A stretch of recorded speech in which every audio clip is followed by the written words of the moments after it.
अब ध्यान से देखिए उस सीन को जो गाँव के बैकड्रॉप में है वहाँ दोस्तों, सबसे पहले तो आप सभी का दिल से शुक्रिया। हमारी 10 सब्सक्राइबर की फैमिली अब धीरे-धीरे बढ़ रही है। आज हम बात करेंगे उस टीज़र की जिसने कल दोपहर 12 बजे सबको निराश किया।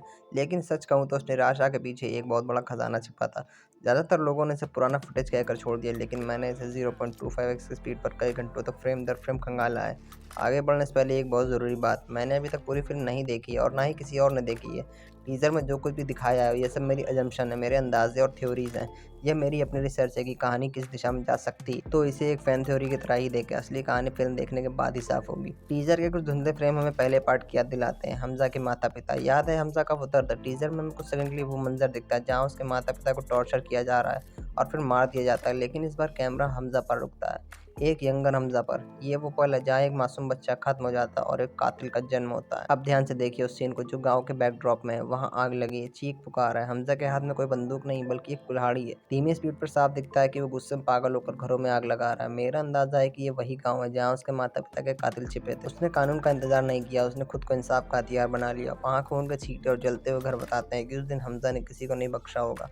यही मेरी रिसर्च का सबसे बड़ा खुलासा आता है। जब आप वीडियो को एकदम स्लो करते हैं तो बैकग्राउंड में खेती के औजार दिखते हैं, खासकर ट्रैक्टर, कल्टीवेटर्स। ये कोई साधारण खेती का सीन नहीं है। ऐसा लगता है कि जैसे हमजा ने इन नुकीले औजारों को कत्लेआम के लिए इस्तेमाल किया है।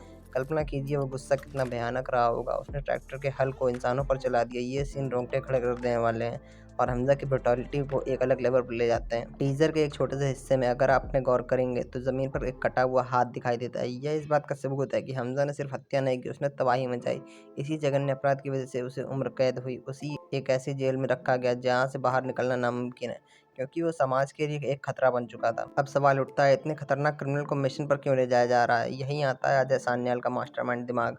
टीजर में उनके शब्दों को गौर से सुनिए। सान्याल जानते हैं कि हमजा जैसे अपराधी जेल में रहकर अंदर ही अंदर मर रहे हैं। अजय सान्याल का मानना है कि इन अपराधियों के पास जीने की कोई इच्छा नहीं बची है, इसलिए इनके पास खोने को भी कुछ नहीं है। वो एक बहुत बड़ी बात कहते हैं, बिना किसी मकसद के घुट घुट के मरने से बेहतर है हम इन अपराधियों को एक टारगेट दें।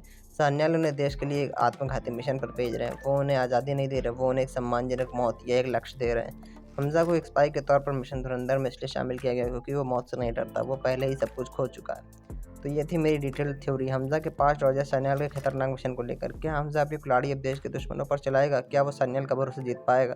मुझे कमेंट्स में अपनी थ्योरी ज़रूर बताएं, क्योंकि मैं आपके कमेंट्स पढ़ना चाहता हूँ। भाइयों, 10 सब्सक्राइबर का प्यार देखकर सच में बहुत अच्छा लगा, लेकिन अभी तो ये शुरुआत है। हमारा अगला स्टेशन है 20 सब्सक्राइबर। अगर आपको ये 0.25x वाली मेहनत और मेरी थ्योरी पसंद आई तो प्लीज़ सब्सक्राइब बटन दबाएं और अपने दोस्तों के साथ शेयर करें। चलिए मिलकर इस चैनल को